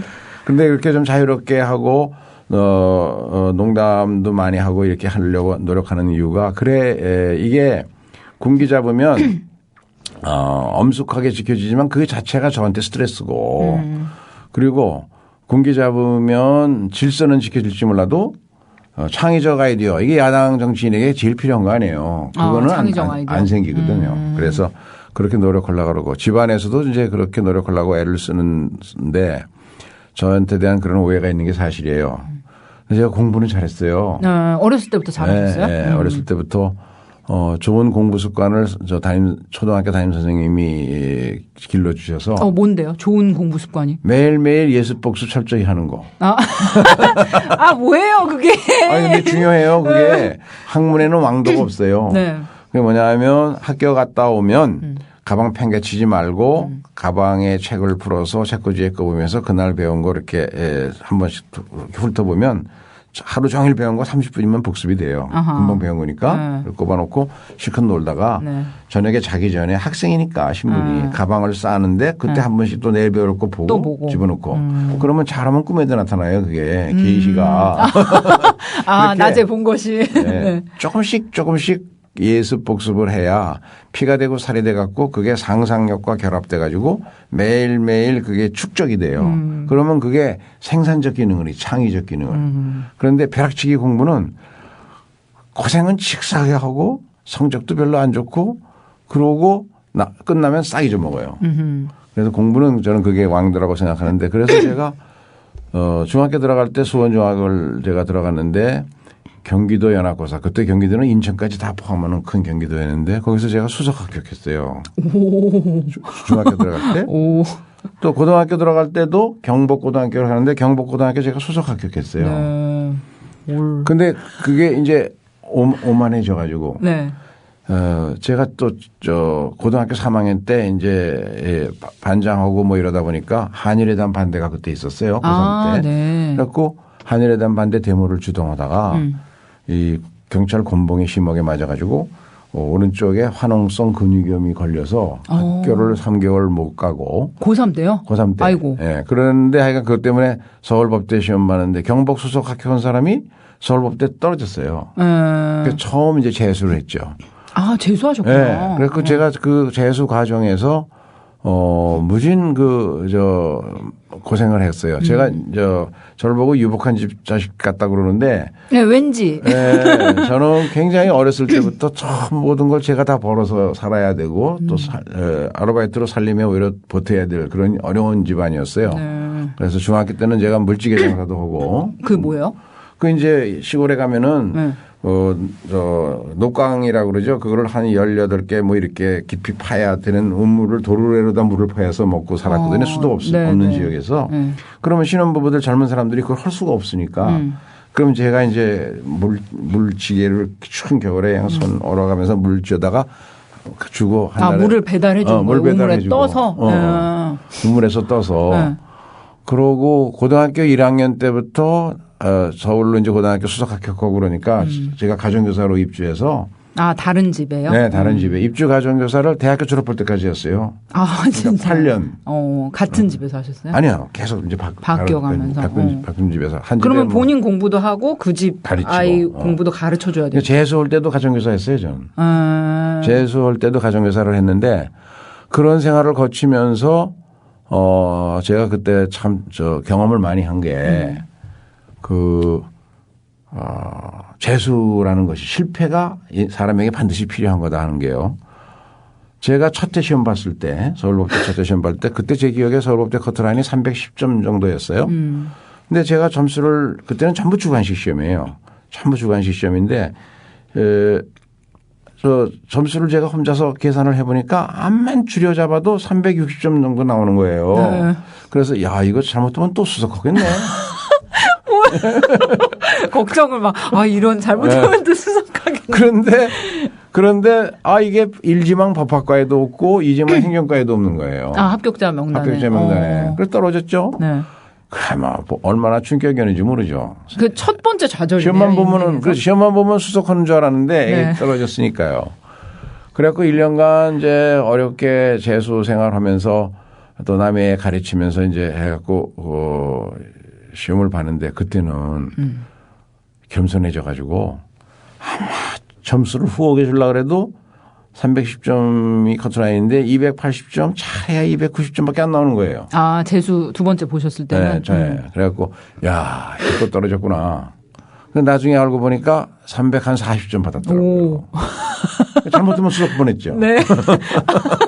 아차 하면 수석. 그래서 내가 야, 이게 사람이 오만이 만병의 원인이로구나. 그래서 이 오만과 겸손의 차이가 그래서 그걸 그 뒤에 살면서 큰 이제 가르침으로 알고 늘 생활하다가 어떤 위기가 오면 내가 오만한 거 아니냐 그 생각 자주 합니다. 그러시면은 일하시다가 이제 뭐 공무원 생활 시작하셨을 거 아니에요. 근데 업무를 하시다가 뭐 초창기에는 다 실수하잖아요. 뭐 초창기라든지 뭐 그렇게 실수해서 어떤 상사에게 혼이 나거나 이러셨던 적은 없으세요, 혹시? 크게 기억이 잘 안 나는데 물론 있었어요. 근데 이제 그거는 제가 실수해서가 아니라 저희가 조세 정책을 한 곳이니까 제가 주로 한 20년간 하던 것이요. 금융 조세 정책에서는 금융을 자꾸 규제하려는 그런 성향이 있어요. 왜냐하면 금융이 세금도 제대로 안 내고 실명제도 안 하고 그러니까 그거와 관련된 일을 하려고 하는데 금융 쪽에 평생을 근무하시던 분이 장관으로 와갖고 우리 보호를 받다가 막 그냥 불같이 화를 내시면서 제가 만든 보고서에다가 그냥 연필에다가 막 이렇게 그리시면서 그런 경험이 있어요. 근데 그거는 뭐 제가 실수한 것이 아니라 정책의 충돌이니까. 그런데 사실은 제가 너무 부지런한 편이고 미리미리 준비하려고 노력하고 열심히 하는 스타일에 무슨 일을 맡기거나 그러다 보니까 너무 미련하게 열심히 해가지고 지금까지 하여간 크게 피해보고 있는 게 제가 재경원 시절에 지금 금융위원회까지 다 함께 있었던 재경원 시절 그게 YS 정권 때죠. 그때 제가 공보관 대변인을 했어요. 그게 이제 기자들이 우리 부에 한 100한 20, 30명 출입을 했어요. 그때는. 그 사람들하고 열심히 잘 사귀어서 정부 정책도 이렇게 잘 설명하고 이러는 게 제 직무니까 그 사람들하고 스킨십을 해야 되잖아요. 그런데 이게 100몇십 명이나 하니까 왔다가 저하고 식사도 한번 못하고 가는 경우가 있어서 가까워지기 위해서 점심에도 폭탄주 저녁에도 폭탄주 매일 폭탄주를 10잔 이상씩 먹었어요. 그러면서도 아이고. 제가 좀 건강하고 저희 양쪽 친가나 외가나 다 약주들이 세세요. 그래가지고 잘 술이 안 취해요. 아니 저기 연탄 비서님이 그러시더라고요. 술 세시다고. 그래가지고 그게 이제 미련하게 그렇게 하니까 제가 차관으로 승진했을 때 전 언론에 저에 대한 인물평이 제목이 다 두주불사야. 두주불사 김진표. 그래가지고 그것 때문에 지금 정치하면서도 아니 술 잘하신다는데 왜 안 먹어요? 그러고 좀 솔직히 좀 피하고 싶은데 왜냐하면 정치 선거 때는 많은 사람을 만나야 되는데 입에서 술 냄새 나면 되겠어요. 그냥 가능하면 안 먹으려고 그래도 아니 누구하고는 먹고 누구하고는 안 먹어? 요새도 그게 괴로울 때가 많아요. 이미 이미지가 두주불사로 굳어지셨기 때문에 깨기가 힘들어요. 네. 그러시면은 상대적으로 좀 일찍 출세라고나 할까요? 이렇게 따옴표 말따옴표하고 출세라는 걸 하신 편이에요. 그래서 이제 별 무리 없이 쭉 이제 올라오셨는데 그러다 보니까 좀 그 다른 비슷하게 출발한 다른 이제 동년배들보다 일찍 좀 사람들 앞에 나서거나 그 뭐 리더 역할을 많이 이제 요구받고 살아오셨단 말이에요. 상사로서 나는 어떤 사람인 것 같다, 솔직히. 제가 그래서 굉장히 노력하는 게 있어요. 뭐냐면 요즘 세상은 특히 팟캐스트 방송이 생긴 이후 세상이 투명해졌잖아요. 모든 걸 여기 오면은 김선 씨하고 김영민 PD가 다 까발기잖아요. 뭐 모든 건 아니고요. 그러니까 지금 이제 세상이 투명해졌거든요. 그래서 비밀이 없어요. 그래서 카리스마가 생기기가 어려워요. 비밀이 없으면 매력도 없거든요. 다 까발겨지니까. SNS가 있어서 더 그렇죠. 이런 세상의 공직자, 지도자 이 역할은 뭘까? 그래서 저는 이제 늘 그때 생각한 것이 결국은 자기 희생과 솔선수범하는 사람이 존경받고 인정받는 것이지 꾸밀라고 해서 꾸며지는 것도 아니고 그 정직하고 솔직하게 살고 자기 희생과 솔선수범하려고 노력하자. 그거를 이제 정치인으로서 늘 이제 윗사람으로서 그런 자세를 가지려고 노력하고 가능하면 사람들과 특히 밑에 사람들에게는 격이 없이 자유로운 대화가 오고 가게 하려고 그래서 아까 일부러 저희 차에 타보라고 하는 게 그거는 이제 제 김진표 앱이 제 사랑방 같은 곳이니까 저희 사무실을 직접 오시면 더 좋고 안 그러면 사이버상으로라도 여러분들이 들어오셔서 좀 보시면 느끼실 수 있을 거예요. 알고 보면 따뜻한 남자인데. 알고 보면 따뜻한 남자. 이렇게 주장하시는데 우리 비서님들도 좀 이렇게 스튜디오로 모실 걸 그랬어요. 실제 증언, 과연 그는 어떤 사람인가, 의원으로서의 김진표 어떤 사람인가, 여기 좀 증언을 들어볼 걸 그랬어요. 아무튼 뭐 그렇게 주장을 하시니까 이거는 뭐 나중에 확인을 해보도록 하겠습니다. 경기도 이야기로 본격적으로 다시 슝 돌아가 볼게요. 경기도에서 오래 사셨죠? 그렇죠. 이제 제가 수원에 정착을 어렸을 때 4살 때 이북에서 피란 나와서 수원에 정착했고요. 그러고 나서 지금까지 수원에 근거지를 두고 산 거죠. 뿌리가 거기고 물론 직장 때문에 서울에서 산 때도 있었지만요. 그런데 이제 경기도지사로 출사표를 싹 던지셨단 말입니다. 네. 그런데 경쟁자가 많으세요. 그리고 그 경쟁자분들이 뭐 다 만만치가 않으신 것 같습니다. 뭐 새누리당에서 남경필 의원이 나오고 원혜영 의원님 계시고 또 김상곤 전 교육감님도 계시고 또 이제 김창호 전 이제 네. 그 전에 청와대 계시는 김창호 수석님인가? 나 지금 국정홍보처장. 네, 국정홍보처장님 죄송합니다. 예, 그렇게 이제 쟁쟁한 경쟁자분들이 많으신데 이분들이 다 나름의 명분과 커리어를 갖고 계시단 말이에요. 그런데 왜 김진표, 왜 나여야 하는가? 네. 왜 내가 경기도를 잘 이끌 수 있다? 어떻게 주장하시겠어요? 우선은 이제 경기도가 경제 위기, 재정 위기를 겪고 있어요. 네. 일자리가 증가폭이 3분의 1로 줄어들었고요. 김문수 지사 8년 동안에. 아, 그렇습니까? 네. 2006년에는 18만 개의 일자리가 늘어나서 전국 일자리 증가의 62%를 경기도가 혼자 감당할 정도로 경기도는 늘 1등 하던 경기도입니다. 그런데 작년에 한국은행 발표를 보면 경기도가 대한민국 6개 광역경제권 중에서 경제 성적표가 꼴찌입니다. 1인당 그 GRDP가 꼴찌를 했으니까요. 그러니까 일자리가 2006년에는 전국 일자리 증가의 62% 차지하는 18만 개 했는데 작년에는 6만 5천 개로 일자리가 증가가 3분의 1로 줄고 전국에서 차지하는 비중은 17%로 떨어졌어요. 이게 우리 경제가 지금 어려운 큰 이유가 가장 여건이 좋은 경기도가 이렇게 경제 성적이 꼴찌니까 그러다 보면 이것이 재정 위기로 와가지고 작년에 1조 5천억의 재정 적자가 생겼고 그것 때문에 IMF 이후 최초로 감액 추경을 했어요. 그래서 지금 8명의 후보가 막 공약을 발표하고 떠듭니다마는 문제는 돈이죠. 재정 위기를 극복하지 않으면 아무것도 할 수 없는 거죠. 식물 경기도를 면할 수 없는 거죠. 그래서 저는 이 위기, 경제 위기, 재정 위기를 살릴 준비된 경제도지사가 필요한데 8명 중에 그 점에서는 제가 제일 앞선다. 왜냐하면 저는 김대중 대통령 모시고 우리 대한민국의 경제 위기, 외환 위기를 극복해 본 경험이 있고 경제부총리를 지냈다. 그리고 30년 공직 생활의 대부분을 재정을 건전하게 하는데 종사해 왔다. 그래서 제가 그 점에 자신이 있고요. 두 번째는 정치인이 말은 화려하게 잘하지만 실천 능력이 있어야 하잖아요. 그래서 성적표가 중요하다고 봐요. 지금까지 한 20년 동안 경기도를 위해서 뭘 해왔나. 다른 후보들은 별로 이렇게 주장하는 게 없는 것 같은데 저는 확실하게 얘기할 수 있는 게 LG 디스플레이 아까도 말씀드렸지만 파주에 인가해주고 네. 그래서 그것이 세계적인 기업으로 좀 컸죠.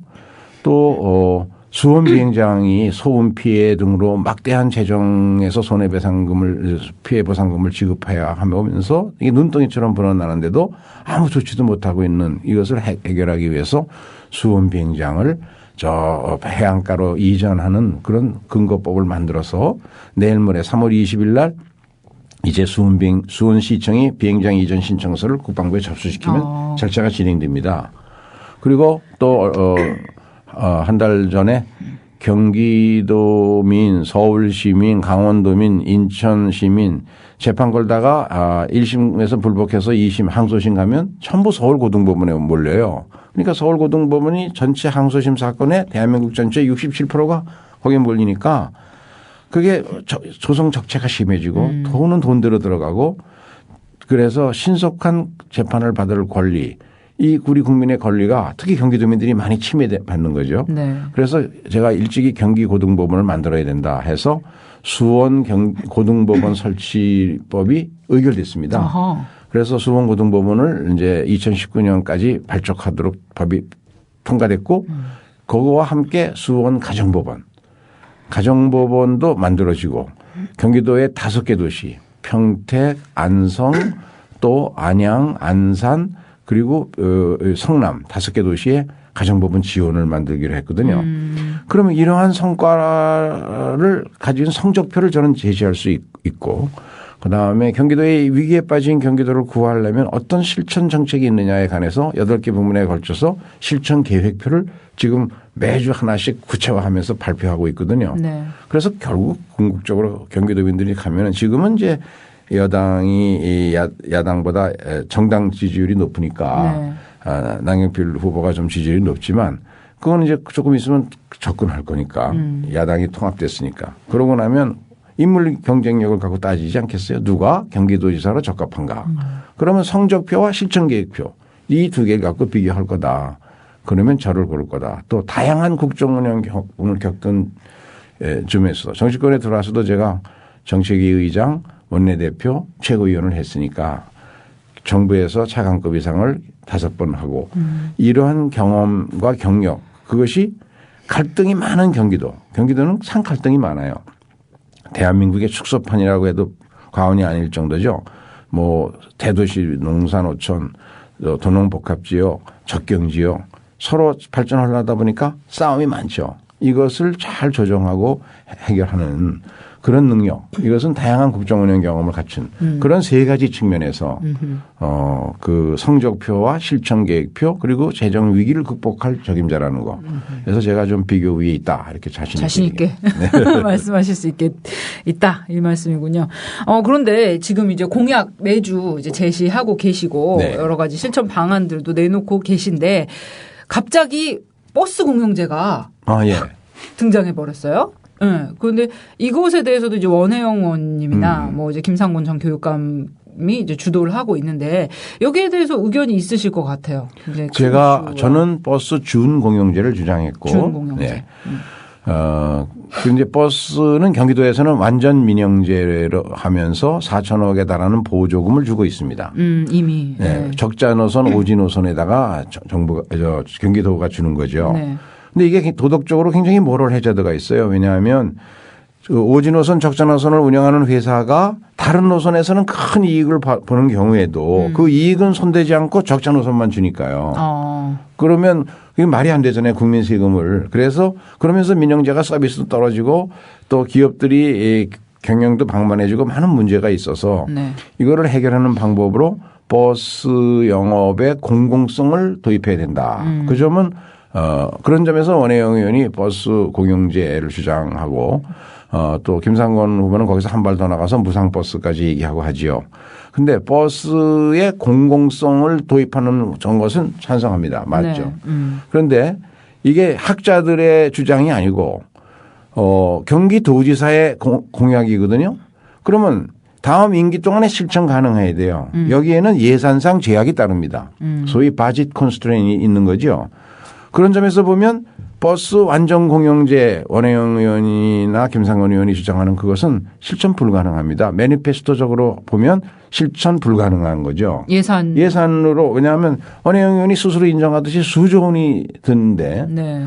수조 원이 될지 수십조 원이 될지 하여간 왜냐하면 모든 버스를 경기도가 다 사고 차고지도 사고 사무실도 사고 면허권도 다 사야 되는데 경기도가 그 버스만 사들이다가 재정을 다 쓸 수는 없잖아요. 그러니까 제가 생각하는 대안은 서울시나 경기도도 그래서 2004년에 서울시가 버스 준 공영제를 도입해서 이제 겨우 이제 안정이 돼 가고 있고 인천은 아직도 한 70%밖에 못 왔어요. 준 공영제. 네. 그러면 경기도가 완전 민영제에서 할 수 있는 일은 준 공영제를 가는 수밖에 없다. 그게 제 주장이고 그 대신 앞으로 서울이나 인천에서 중공영제를 운영하는 과정에서 많은 문제들이 생겼어요. 네. 그거는 보완하기 위해서 수도권 세 지역이 대중교통 공사 같은 걸 만들어서 버스의 공공성을 강화하는 조치들을 함께 협의해 나가자.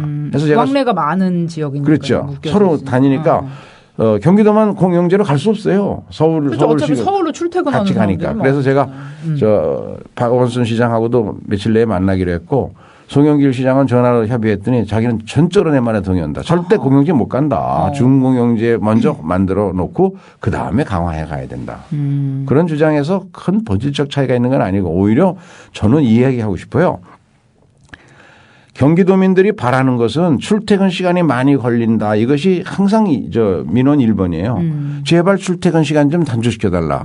그런데 버스 공영제, 버스 준공영제 만으로는 출퇴 시간 단축이 안 돼요. 네. 이거는 철도의 투자를 강화해야만 됩니다.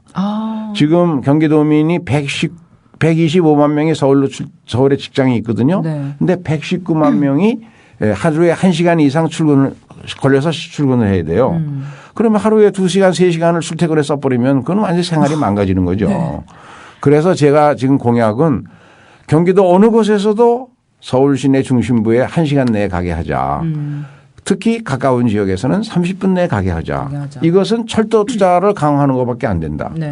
그래서 제가 철도와 버스 준공영제 두 개로 대중교통의 경기도민의 요구 이거를 해결하려면 시간을 단축해야지. 재테크를 원하는 게 아니에요. 버스 요금이 비싸니까 깎아달라는 게 아니고 시테크거든요. 네. 시테크는 철도 투자가 함께 이루어지지 않으면 안 된다.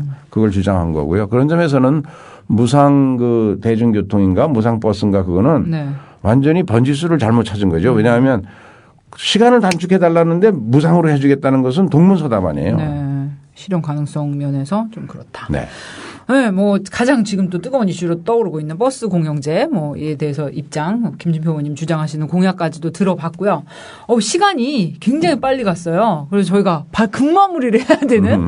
그래서 의원님 가시기 전에 국민TV 청취자 조합원들 많이 계시거든요. 특히 또 우리 젊은 친구들이 많이 계신데 마지막 인사하시고 우리 네. 메이트 마치도록 하겠습니다. 아까도 말씀드렸지만 저는 정치하면서 늘 유불리를 따지지 말고 옳고 그름에 따라서 판단하면서 살자. 그리고 자기 희생과 솔선수범 이것이 가장 중요하다. 이런 생각으로 살았습니다. 그런데도 저를 이제 이 보수적이다 이렇게 얘기하시는 분들 많은데 정부에 있을 때는 저보고 재경부의 선후배들 관료들은 금융실명제, 부동산실명제, 세제개혁 전부 제가 책임지고 했으니까 너무 지나치게 개혁적이다. 이렇게 또 비판받아 왔거든요. 그래서 저를 좀 더 알고 싶으면 저희 사무실에 저희 사랑방에 사이버상으로 오시든 직접 찾아오시면 그런 오해 풀어지실 것 같아요. 저희 비서들하고 한번 전화해 보셔도 금방 알고 우리는 늘 자유롭게 토론하며 즐겁게 정치 생활하고 있습니다. 네.